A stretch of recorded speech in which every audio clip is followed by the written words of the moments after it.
This is your WLAK Daily News Roundup for Lake Air, 107.5 FM and 1260 AM in Amory. Civic Media News. I'm Terry Bell. Here's what Wisconsin needs to know. Weather officials confirmed that several tornadoes touched down in Wisconsin Tuesday night. Tornadoes mainly affected rural areas, but there were so many power outages and downed tree limbs in the streets in Madison that school was canceled. About 59,000 homes and businesses across Wisconsin lost power. People all over Wisconsin are busy cleaning up Tuesday night's storm damage. The Wisconsin Department of Agriculture, Trade, and Consumer Protection recommends you avoid door-to-door repair crews who use high-pressure sales tactics.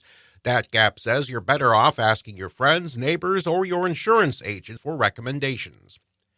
Police in Waukesha are giving a tent community until the end of next week to pack up and leave. Waukesha Police Specialist Jason Fink says they're not targeting people because of their homelessness. But it can lead into certain crimes, like if someone is trespassing or littering or loitering or being disorderly, and we get a call from someone in the community for us to go and address those situations. The land is owned by an out-of-state corporation that only recently learned that people were living there. Wisconsin is allowing hunters to take 12 elk this year. The Department of Natural Resources announced the quota for this year's elk hunt yesterday. There's a lottery for elk permits, and hunters can win it just once in their lifetime. The deadline to apply is the end of next week. Hunters and fishers in Wisconsin are keeping a close eye on lawmakers' work on the 2024 federal farm bill. Aaron Sandquist with Pheasants Forever says the bill needs strong private land conservation protection. We have a lot of needs in states like Minnesota and Wisconsin, particularly in the prairie areas, and private land habitat provided by the Farm Bill, like CRP, is critically important. Advocates say 40 million people would lose access to hunting and fishing opportunities without the Conservation Reserve Program. Wisconsin's rate for melanoma skin cancer is slightly higher than the U.S. average. Dermatologist Adam Sutton says that's why it's important to get checked. An individual that has 50 or more moles on their body has about a 4-fold increased risk for the development of melanoma. So that's pretty significant. Even if we have really normal-looking moles, if we have a lot of them, we're at greater risk for the development of melanoma. 1 in 5 Americans will have some type of skin cancer by age 70. Wisconsin ranks second in the nation for the most prescription drugs collected during this spring's Drug Take-Back Day. Wisconsin collected more than 55,000 pounds of unwanted medications. Wisconsinites have turned in 1.3 million pounds of unwanted drugs since Drug Take-Back Day began in 2010. I'm Terry Bell, Civic Media News. Now here's what you need to know closer to home. For WLAK News, I'm James Kelly. Superior skaters are sharing some of their ideas for a new skate park after Mayor Jim Payne said it's time to build a new one. According to a Northern News Now report, the city of Superior has an online survey available for skaters to share their ideas for renovating the Heritage Skate Park with the city by June 3rd. Some residents say their focus is on getting rid of cracks and adding more jumps and cameras, while others say it would be great to have an entire area that is dedicated to kids who are just learning how to skate. A number of planned projects in Duluth are in danger after a bonding bill that would have funded them failed to pass at the end of this legislative session. According to a Northern News Now report, projects like updates to the water treatment plant, the lift bridge, and seawalls will not get the funding they needed from the bonding bill to move forward with the projects. Funding for those projects now cannot be approved until the next legislative session in January of 2025, unless Governor Tim Walz calls a special session. The Duluth YWCA will host an event for residents at Clyde Ironworks next Thursday. The annual Mission Soiree aims to raise money to support the organization's programs for women in the area, like the Young Mothers Housing Program and their Early Childhood Education Center. Organizers of the event are hoping for a great deal of community support for the critical programs, and the event will include food, music, and a silent auction. Anybody interested in attending can find more information on the YWCA website. Construction work is underway on Woodland Avenue and Hartley Park in Duluth. The Woodland Avenue project is expected to run through August and will see about 1.5 miles of the road renovated between Snively Road and Anoka Street. The project will convert the road to one wider lane in each direction with a continuous center turn lane and the addition of new curbs, gutters, and a bike lane. The Hartley Park project includes the construction of stormwater basins near the entrance to the park for stormwater runoff.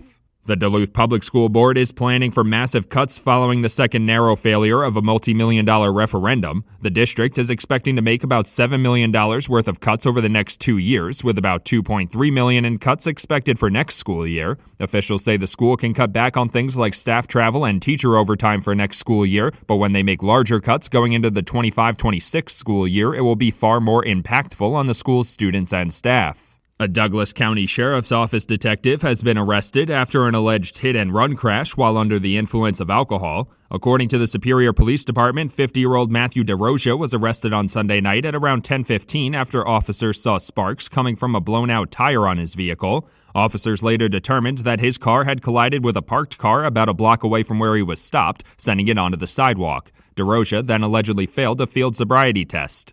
The Minnesota National Guard's 148th Fighter Wing will be deployed overseas this summer. According to a Northern News Now report, the Duluth-based Fighter Wing will be sent out on a regularly scheduled deployment, though officials did not say where it will be sent and how long the deployment will last. The 148th Fighter Wing features over 1,000 airmen who serve in a variety of fields and the F-16 Fighting Falcon and are trained to provide suppression and destruction of enemy air defenses. A new blood donation center has officially opened in Duluth. According to a Northern News Now report, blood donors gathered outside Memorial Blood Center's new facility for its grand opening on Tuesday. The opening comes at a vital time for the city, as local officials have said for weeks they've been dealing with a shortage of blood donations. The new building will offer expanded capacity to keep up with demand as best it can, as well as a number of new amenities for donors. More information on their services is available online. And that's what you need to know. For WLAK News, I'm James Kelly. Packers wrapping up OTAs. Hi, I'm Mike Clemens with sports. And the Packers wrapping up their first week of OTA practices today. They'll be back at it next week after Memorial Day. They've had a rash of torn pectoral muscle injuries in the weight room. Right tackle Zach Tom, tight end Tucker Kraft, and even Matt LaFleur suffering torn pec muscles while bench pressing, each requiring surgery. Yeah, Tuck's going to be out until training camp. Hopefully he's back by training camp. If not, it should be early on. He's on the Matt LaFleur plan right now. The All-NBA first team announced, and for the sixth time in a row, the Bucks' Giannis Antetokounmpo making the list. Baseball, Brewers losing 1-0 last night in Miami in a pitcher's duel that was over in an hour and 57 minutes. Willie Adames says he had a closed-door meeting with Pat Murphy. Me and Murph, we had a really good conversation for like 20 minutes. I told him, I said, I've been great mentally because I've been hitting the ball hard. It's just like you say, they haven't been dropping, but if you lose, it makes it worse, With sports, I'm Mike Clemens. I'm Pete with the 60-second Showbiz Beat. When it comes to memorable toilet scenes in movie history, Jeff Daniels sits alone. Daniels, who starred in Dumb and Dumber with Jim Carrey, looked back on his iconic bathroom scene, saying his agents didn't want him to do the film because of it, and thought it would ruin his career as a serious actor. Daniels was scared they might be right, but stayed the course because he wanted to work with Jim Carrey. Daniels says he spent over 2 hours on the toilet while filming and made so many faces he almost passed out. He told USA Today recently that Clint Eastwood pulled him aside at a charity golf outing in reference to the scene, saying that the same thing happened to him on a date after eating shellfish that didn't agree with him. Not sure if Clint understood Daniels was only pretending to have a blowout, but either way, Dumb and Dumber went on to make almost $250 million at the box office, and despite the fact that toilets were destroyed, Daniels' career was not. Fans of The Voice are probably still recovering after the show crowned a winner for season 25. The season finale took place Monday and Tuesday with 5 finalists. Coaches Reba McEntire and John Legend's contestants were 2 of the finalists, with Team Reba coming out on top. Your winner, Asher Havan, was crowned the season's champ. Yahoo Entertainment reports that Reba and Gwen Stefani will return as coaches, and the show will add new coaches, Michael Bublé and Snoop Dogg, for season 26. That show just got a whole lot cooler. After 4 seasons, the CW network is canceling the show Walker. In a related story, there was a show called Walker on the CW for the last 4 years. Deadline reports that the show was the CW's highest rated over the last 4 years. The network cited high licensing fees as one of the reasons for cancellation. The show is a spin-off of Walker, Texas Ranger. Executive producer and star Jared Padalecki also starred in the CW's Supernatural for 15 seasons. The CW would like people to know it still has a whole mess of shows on the air that people have never heard of. Guests have been announced for Season 5 of David Letterman's Netflix show, My Next Guest Needs No Introduction. Dave's lineup this season includes Miley Cyrus and Charles Barkley. One segment features Barkley teaching the host how to be a better golfer. According to Variety, My Next Guest, which launched in 2018, a couple years after Letterman left his Late Show gig, has been nominated for an Emmy in the Hosted Nonfiction Series category every year it's been on. The man who punched actor Steve Buscemi is being held on $50,000 bond. The incident took place May 8th while Buscemi was walking in Midtown Manhattan. Buscemi's credits include The Boardwalk Empire and The Big Lebowski, among many others. He was treated for minor injuries and released after the attack. This comes just weeks after another Boardwalk Empire cast member, Michael Stuhlbarg, was attacked in Central Park when a man hit him in the back of the head with a rock. Man, how much do people hate the Boardwalk Empire? For more showbiz fun, tune into Nightlight with me, Pete Schwaba, weeknights from 7 to 9 p.m. on the Civic Media Radio Network.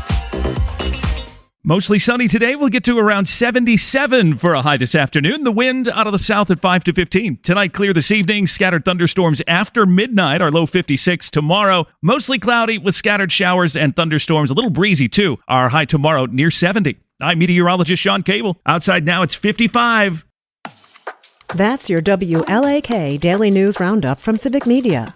Subscribe to this podcast on Spotify, Apple, or wherever you find your podcasts. Find more news at lakeair.radio.